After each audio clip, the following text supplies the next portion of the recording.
গুড়টাকে এরকম করে কাটলাম ছোট ছোট করে। আমার ছেলে খাচ্ছে, ছোটবেলায় আমি এরকম গুড় খেতাম।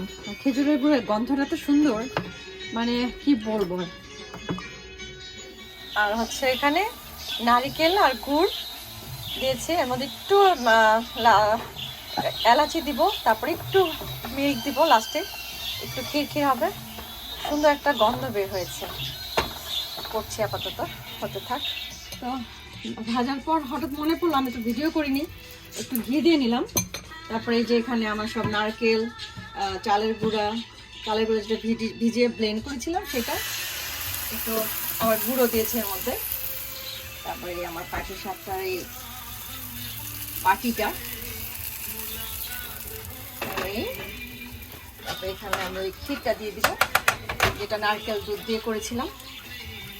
খুব মজা হয়েছে, গুড়ের তো একটা ফ্লেভার আসছে খুব সুন্দর।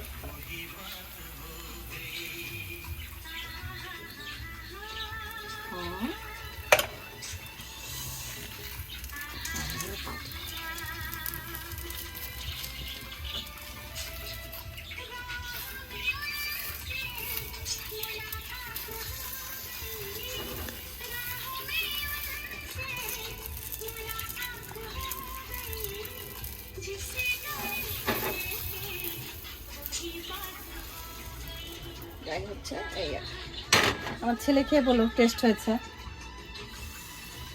এই যে এতগুলো ভেজেছি, এগুলো ভেজেছি, আরো ভাজা হবে। এই তো এই যে আরেকটা আইটেম করছি, এটা হয়ে গেল না এরকম সুন্দর উঠে চলে আসবে একদম, এরকম করলে এরকম উঠে যায়।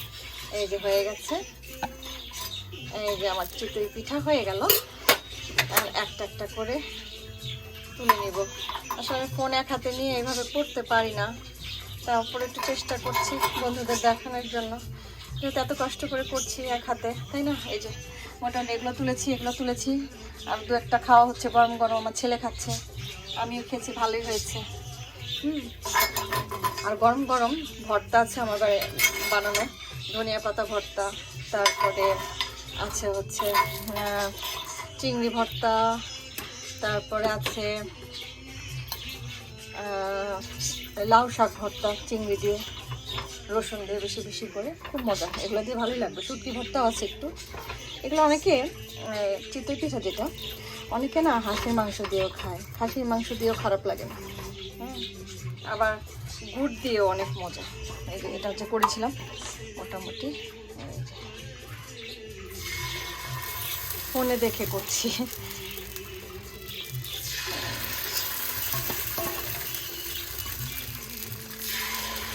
আমি সবসময় রান্না করার সময় গান শুনি, অফকোর্স 90s সং, 90s গানগুলো আমার খুব পছন্দ। বাংলাও শুনি, হিন্দি বেশি শোনা হয়, মজা লাগে গানগুলো। ওটাই চলছে এখন। হয়ে গেল মোটামুটি, এখন এরপর ঢেকে দেব। তো হতে থাকো কেমন, এই আর কি। আরেকটা পিঠা করবো, ওটাও রেডি হচ্ছে। ওকে, দেখাচ্ছি। ওটা নামালাম, এখন আরেকটা দেব। বলে একটু মিষ্টি সব বলে।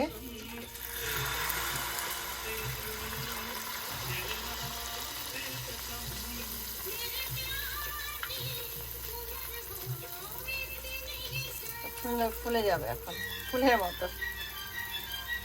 ওই যে হচ্ছে, ভাজা হচ্ছে, আরো আছে বাকিগুলো ভাজবো। তো এই তো কতগুলো নামালাম, তো করতে থাকি। ভালো থাকবেন সবাই, থ্যাংক ইউ দেখার জন্য। ওকে।